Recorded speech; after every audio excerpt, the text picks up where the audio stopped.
allowed to talk to anybody other than the police officer. And he asked me whether I did it or not. I said no. And he said, if you say no one more time, I'll put the handcuffs on you. You better confess. But then I said, no, I didn't do it. So then he put the handcuffs on me. And but he wasn't my arresting officer though. But later my arresting officer came in, and she changed the handcuffs because it was actually too tight on me. And then she put her handcuffs on. I was taken to Thiessen. I was walked out of school in handcuffs in front of everybody. I was taken to Thiessen 107 at 1:15, and I was in the detention room, and I actually needed to go to the bathroom. Like, really needed to go to the bathroom, and I asked them several times. So they said, no, you can't go to the bathroom. You can only go when you take the central booking. And in between the thing, they never let me call my dad or my mom or anybody from the consulate, because I tried to tell them that I have diplomatic immunity, but they said I don't have it, only my dad has it. So, and they didn't let me talk to anybody. And at around 3, they took me to central booking. And over there, I was fingerprinted and photographed and stuff. And I was kept in this place with other women who were arrested.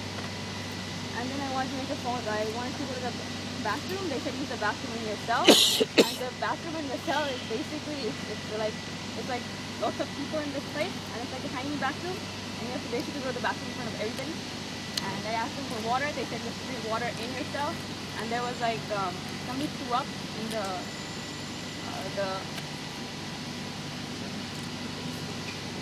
water fountain, and they said you have to drink water from your cell.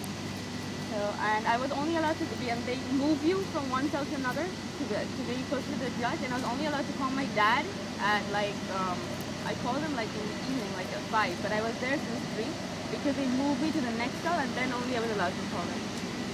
And I was there the whole night, and it was very cold because when I went to school, and when they handcuffed me, I was wearing 2 jackets, but they only let me put on 1 jacket. I don't know why. They kept the other jacket in school.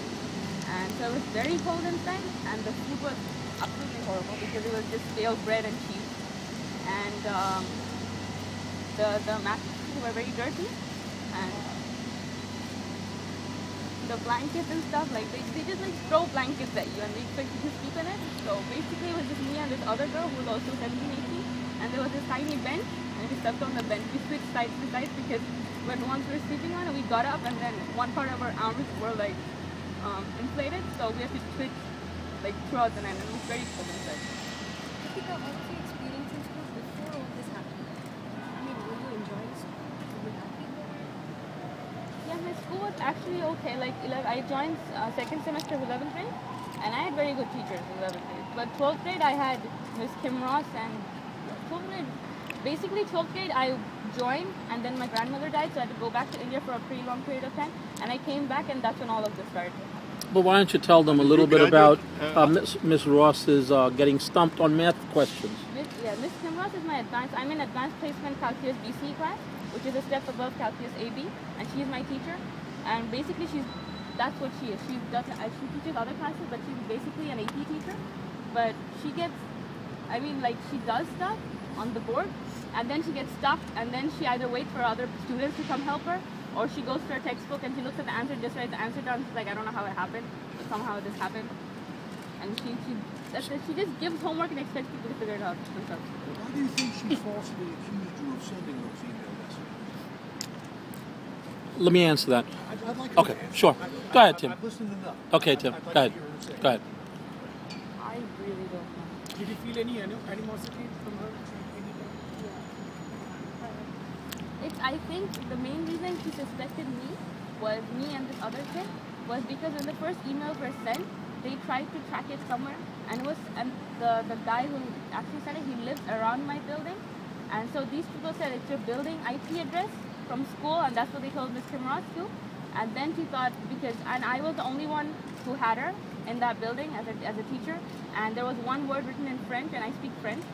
And also the emails were also sent to another teacher, and he was a gym teacher, and he was also my teacher. So basically I had both of the teachers, and I spoke French. Excuse me, do you think that was racist on the part of the teacher? Well, she's not going to get into that. That's a legal issue. Lindsay, you want to say something? That somebody else was really responsible for this, and he was not charged. How does that make you feel? We'll stay out of that. We'll stay out of that. I think compassion is one of the things that makes us human.